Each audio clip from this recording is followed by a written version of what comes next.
যুক্তরাষ্ট্রের লস অ্যাঞ্জেলসের ভয়াবহ দাবানলে এখনও পর্যন্ত ২৪ জনের মৃত্যুর খবর পাওয়া গেছে। এছাড়া নিখোঁজ রয়েছে আরও ১৬ জন।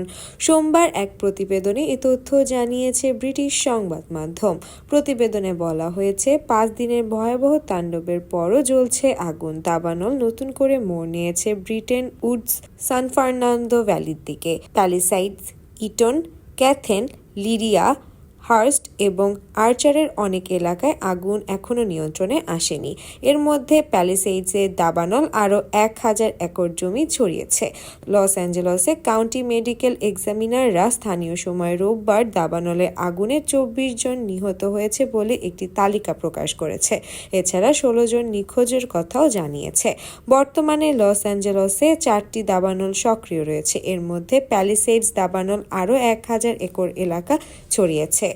আগে এ দাবানলে পুড়েছে ২২,০০০ একর এলাকা। ক্যালিফোর্নিয়ার ফায়ার সার্ভিস জানিয়েছে, এখনও পর্যন্ত প্যালিসেইডসের দাবানলে মাত্র ১১% নিয়ন্ত্রণে আনা গেছে।